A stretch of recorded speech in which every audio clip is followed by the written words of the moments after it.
Bismillahirrahmanirrahim. Assalamualaikum warahmatullahi wabarakatuh. Salam bermartabat bagi guru-guru yang hebat. Kembali bersama saya di channel Emut Eva Mustafa, channel edukasi dan inspirasi. Baiklah Bapak dan Ibu sekalian, apakah Bapak dan Ibu sudah membaca pos ujian madrasah berdasarkan SK Dirjen Pendis nomor 455 tahun 2022 untuk tahun pelajaran 2021-2022. Nah, bagi yang belum membacanya, jangan khawatir karena pada video kali ini saya akan memaparkan mengenai hal tersebut.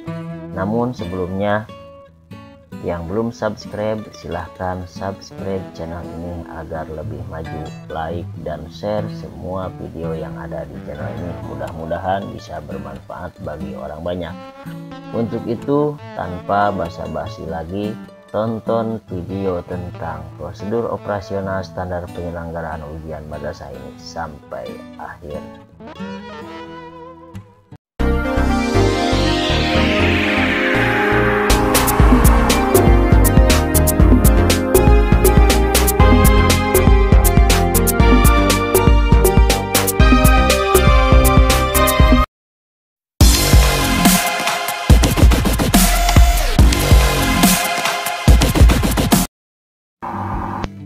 Baiklah Bapak dan Ibu sekalian yang hebat dan bermartabat, mari kita ingat-ingat kembali mengenai pengertian ujian madrasah yang mungkin sering kita kenal dengan UM.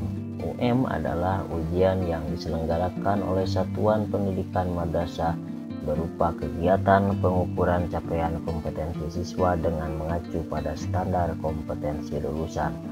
Adapun tujuan dari ujian madrasah, tujuannya adalah ujian madrasah bertujuan untuk mengukur capaian kompetensi peserta didik sesuai standar kompetensi lulusan pada akhir jenjang pendidikan.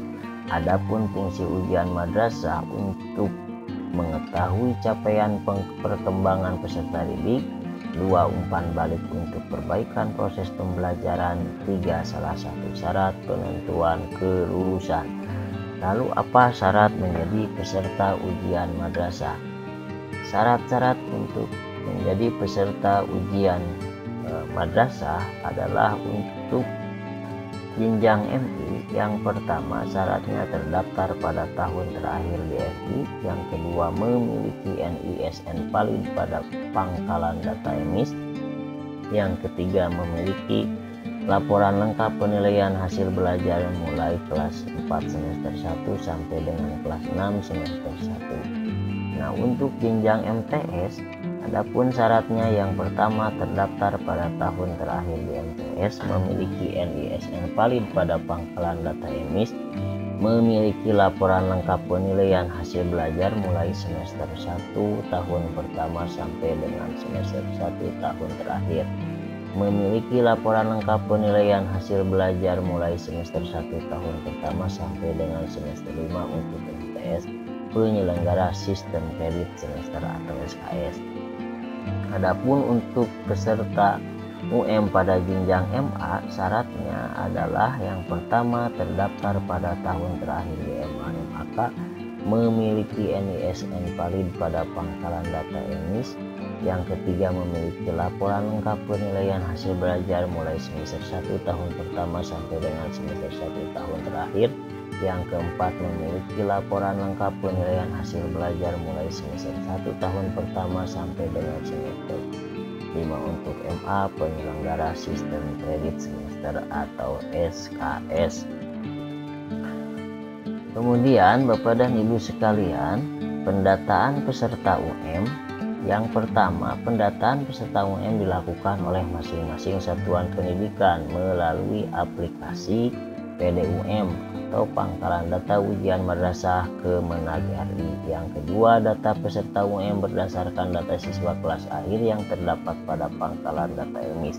Yang ketiga, data peserta UM pada aplikasi PDUM akan digunakan sebagai dasar penerbitan ijazah madrasah. Yang keempat, Madrasah melakukan validasi data peserta UM pada aplikasi PDUM mulai tanggal 21 Februari 2022, dan ini yang perlu diingat oleh operator madrasah. Kemudian yang kelima, daftar peserta UM dicetak melalui aplikasi PDUM, dan selanjutnya madrasah penyelenggara menetapkan peserta UM melalui SK Kepala Madrasah. Yang keenam, kartu peserta UM dicek melalui aplikasi PDUM oleh madrasah penyelenggara UM dan disahkan oleh Kepala Madrasah. Kemudian Bapak dan Ibu sekalian, yang perlu diperhatikan pada pendataan peserta UM ini adalah pada poin keempat, yakni mengenai validasi data peserta UM pada aplikasi PDUM itu mulai tanggal 21 Februari 2022. Nomor peserta ujian. Untuk penomoran peserta ujian madrasah, ketentuannya: nomor peserta UM terdiri dari 15 digit sebagai tahun ujian, yang kedua 2 digit kedua kode provinsi, 2 digit ketiga kode kabupaten atau kota, yang 1 digit keempat kode jenjang. Untuk jenjang MI sama dengan 1, untuk jenjang MTS sama dengan 2, untuk jenjang MA MAK sama dengan 3, dan 4 digit kelima kode madrasah, 4 digit keenam nomor urut peserta ujian. Nah, nomor peserta ujian ini harus disiapkan oleh madrasah sebelum pelaksanaan ujian madrasah. Contoh nomor peserta adalah seperti ini. Ini 22 strip 10 strip 19 strip 1 0802 strip 0125. Keterangannya, 22 ini adalah tahun, kode tahun ujian tahun 2022. Kemudian 10, angka 10 ini adalah kode provinsi, yakni di sini keterangannya adalah Provinsi Jawa Barat. 19 adalah kode kabupaten kota, di sini dalam keterangan contoh adalah Kota Bandung. Kemudian angka 1 ini untuk kode jenjang, di sini angka 1 yakni kodenya jenjang MI. 0802 adalah 4 digit, ini merupakan kode madrasah. Kemudian di sini adalah -2 Kota Bandung. 0125 adalah nomor urut peserta ujian. Kode provinsi sesuaikan dengan KMA nomor 8 tahun 2016. Kode kabupaten atau kota dan kode madrasah ditetapkan oleh Kanwil Kementerian Agama provinsi setempat. Dan yang ketiga yang perlu diperhatikan, bila terdapat madrasah yang bergabung, maka nomor peserta ujian dimulai dari madrasah penyelenggara, kemudian dilanjutkan dengan madrasah yang bergabung. Nah, lalu untuk satuan pendidikan penyelenggara UM, persyaratannya yang pertama, UM diselenggarakan oleh satuan pendidikan jenjang MTS dan MA/MAK.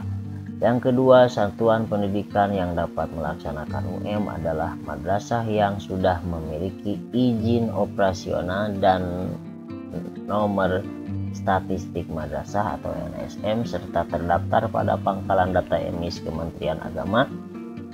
Yang ketiga, satuan pendidikan yang dapat menjadi penyelenggara UM adalah madrasah yang terakreditasi berdasarkan keputusan dari ban sekolah atau ban madrasah. Kemudian yang keempat, madrasah yang belum terakreditasi dapat melaksanakan UM dengan cara bergabung kepada madrasah yang terakreditasi, sedangkan tempat pelaksanaan ujiannya dapat berlangsung di masing-masing madrasah pada madrasah induk penyelenggara UM. Kemudian yang kelima, madrasah yang masa akreditasinya telah habis dan sedang proses perpanjangan akreditasi tetap dapat menyelenggarakan ujian madrasah. Lalu Tugas dan wewenang satuan pendidikan penyelenggara UM. Yang pertama, membentuk panitia pelaksana UM. Yang kedua, melakukan pendataan. Yang ketiga, menetapkan peserta UM. Yang keempat, mencetak kartu peserta UM. Yang kelima, melakukan sosialisasi UM. Yang keenam, menyusun kisi-kisi dan naskah soal UM. Yang ketujuh, mengatur ruang UM. 8, menetapkan pengawas ruang UM. 9, menentukan kriteria kelulusan peserta didik dari madrasah. 10, mengamankan master soal beserta kelengkapannya. 11, menggunakan naskah soal UM berikut kelengkapannya sesuai dengan jumlah yang dibutuhkan. 12, menyiapkan sarana pendukung UM. 13, melaksanakan UM sesuai pos UM. 14, melakukan pemeriksaan lembar jawaban peserta UM. 15, menerbitkan, menandatangani dan membagikan hasil UM kepada peserta UM, melaporkan hasil UM kepada Kemenag Kabupaten atau Kota dan Kanwil Kemenag Provinsi. Ini adalah tugas dan wewenang satuan pendidikan penyelenggara UM. Bapak dan Ibu sekalian yang hebat dan bermartabat, bentuk ujian yang bisa dilaksanakan di satuan pendidikan di sini ada 2 macam. Yang pertama, pada masa pandemi COVID-19, bentuk ujian madrasah pada jenjang MI, MTS dan MA atau MAK dapat berupa A. portofolio, B. penugasan, C. praktek, D. tes tertulis dan atau bentuk lain yang ditetapkan oleh satuan pendidikan. Yang kedua, berbagai bentuk ujian tersebut dapat dipilih salah satu atau gabungan beberapa bentuk. Prinsip utama pemilihan bentuk ujian disesuaikan secara proporsional berdasarkan kebutuhan pengukuran kompetensi pada setiap mata pelajaran yang akan diujikan. Adapun yang perlu kita ketahui oleh Bapak dan Ibu sekalian semua adalah materi ujian. Nah, yang pertama, materi ujian untuk mata pelajaran umum mengacu pada kurikulum 2013 dari Kementerian Pendidikan, Kebudayaan, Riset dan Teknologi. Yang kedua, materi ujian untuk mata pelajaran pendidikan agama Islam dan bahasa Arab mengacu pada KMA 183 tahun 2019 tentang kurikulum pendidikan agama Islam dan bahasa Arab di madrasah. Ini untuk materi ujian yang harus kita persiapkan berdasarkan kurikulum yang berlaku. Lalu untuk kisi-kisi ujian madrasah, kisi-kisi ujian madrasah ini yang perlu kita perhatikan ada 3 hal. Yang pertama, kisi-kisi UM disusun oleh guru mata pelajaran dan ditetapkan oleh madrasah penyelenggara UM dalam bentuk SK Kepala Madrasah. Kisi-kisi ujian madrasah mata pelajaran Al-Quran Hadis, Akidah Akhlak, Fikih, SKI, dan Bahasa Arab disusun oleh Kementerian Agama RI. Yang ketiga, kisi-kisi UM disusun berdasarkan kriteria pencapaian kompetensi lulusan, standar isi, dan lingkup materi pada kurikulum yang berlaku. Jadi, sekolah harus mempersiapkan tim pembuat kisi-kisi ujian madrasah untuk mata pelajaran umum. Adapun kisi-kisi ujian madrasah pada mata pelajaran PAI dan bahasa Arab sudah disiapkan oleh Kementerian Agama.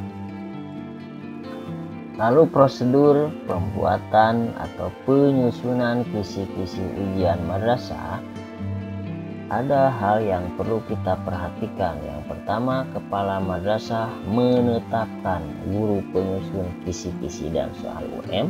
Yang kedua, guru menyusun kisi-kisi soal UM. 3, guru menyusun naskah soal UM mengacu pada kisi-kisi soal UM.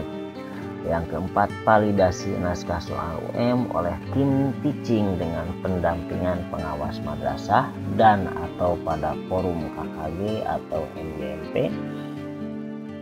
5, 5. Finalisasi atau penyempurnaan naskah soal UM oleh guru mata pelajaran.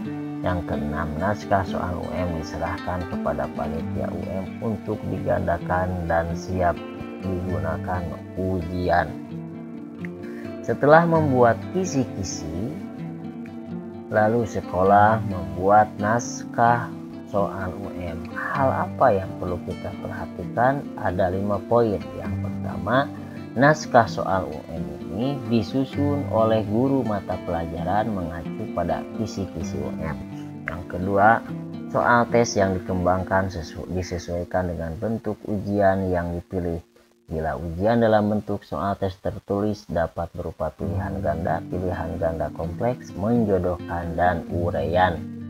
Yang ketiga, naskah soal UM disusun oleh guru mata pelajaran pada satuan pendidikan. 4. Dalam hal di madrasah terdapat keterbatasan sumber daya, maka guru madrasah yang bersangkutan dapat melakukan sharing pengetahuan dengan madrasah lain pada forum KKG atau MGMP. Yang terakhir, naskah soal tidak boleh mengandung unsur sara, politik, praktis, bertentangan dengan Pancasila, Undang-Undang Dasar 45, Bhinneka Tunggal Ika, dan NKRI. Bapak dan Ibu sekalian yang hebat dan bermartabat, penggandaan naskah soal UM yang harus kita perhatikan bila ujian dilaksanakan berbasis kertas pensil atau KP. Penggandaan naskah soal UM beserta kelengkapannya dilakukan oleh masing-masing madrasah penyelenggara UM. Kanwil Kemenag Provinsi, Kemenag Kabupaten Kota, KKM, MGMK, KKG dilarang mengkoordinir atau menghimpun penggandaan naskah soal UM. Lalu, mata pelajaran yang akan diujikan pada ujian madrasah adalah yang pertama, mata pelajaran yang meliputi seluruh mata pelajaran yang diajarkan pada kelas 6 untuk MI, kelas 9 untuk MTS, dan kelas 12 untuk MA atau MAK sesuai kurikulum yang berlaku. Yang kedua, madrasah dapat memilih salah satu bentuk ujian dari setiap mata pelajaran yang diujikan sesuai dengan karakteristik kompetensi yang akan diukur. Yang ketiga, ujian mata pelajaran penjas atau orkes, seni budaya, prakarya, kewirausahaan, dan informatika disarankan dalam bentuk penugasan atau praktek. Lalu, Bapak dan Ibu sekalian, kapan jadwal untuk pelaksanaan ujian madrasah? Nah, pada pos ini ditentukan jadwal UM ditentukan oleh masing-masing madrasah penyelenggara UM dengan memperhatikan hal-hal sebagai berikut. Yang pertama, ketuntasan kurikulum. Kedua, kalender pendidikan di masing-masing madrasah. 3. Hari libur nasional atau keagamaan. 4. Jadwal pengumuman kelulusan. Nah, lalu bagaimana sih modanya? Moda dari ujian madrasah ini. Moda pelaksanaan ujian madrasah. Pertama, pada masa pandemi COVID-19, madrasah dapat menyelenggarakan UM secara daring dan atau luring sesuai dengan kondisi masing-masing daerah. Yang kedua, madrasah dapat menyelenggarakan ujian dengan moda ujian madrasah berbasis komputer atau UMBK, ujian madrasah berbasis kertas atau pensil UMKP, dan atau bentuk lain yang ditetapkan oleh madrasah. Lalu dalam hal pengolahan hasil ujian madrasah, yang perlu kita perhatikan adalah pertama, nilai UM dalam bentuk angka dengan rentang nilai 0 sampai dengan 100. 2. Bila ujian dilaksanakan lebih dari satu bentuk tes, maka madrasah dapat membuat pembobotan antara nilai tes tertulis, portofolio, penugasan, praktek, dan sebagainya. Yang ketiga, pembobotan nilai ditentukan oleh masing-masing madrasah penyelenggara ujian. Lalu, yang perlu kita perhatikan selanjutnya adalah mengenai kriteria kelulusan. Kriteria kelulusan peserta didik dari satuan pendidikan minimal mempertimbangkan hal-hal berikut. Yang pertama, menyelesaikan seluruh program pembelajaran. Yang kedua, memperoleh nilai sikap atau perilaku minimal baik. Dan yang ketiga, mengikuti UM yang diselenggarakan oleh satuan pendidikan. Adapun untuk kelulusan, penetapan kelulusan, yang pertama, kelulusan peserta didik dari satuan pendidikan di madrasah ditetapkan melalui rapat dewan guru pada madrasah yang bersangkutan. Yang kedua, kepala madrasah menetapkan kelulusan peserta didik dalam bentuk surat keputusan. Yang hal ini diumumkan berdasarkan jadwal yang telah ditetapkan. Nah, untuk pengumuman hasil atau pengumuman kelulusan ini, pengumuman kelulusan peserta didik dari satuan pendidikan dilakukan oleh masing-masing satuan pendidikan. Untuk MA diperkirakan tanggal 28 Mei 2022, yang kedua untuk MTS diperkirakan tanggal 4 Juni 2022. Adapun untuk jenjang MI, pengumuman kelulusan itu diperkirakan pada tanggal 11 Juni 2022. Nah, ini yang harus kita perhatikan, yaitu jadwal ini menyesuaikan dengan kebijakan dari pemerintah pusat dan atau pemerintah daerah.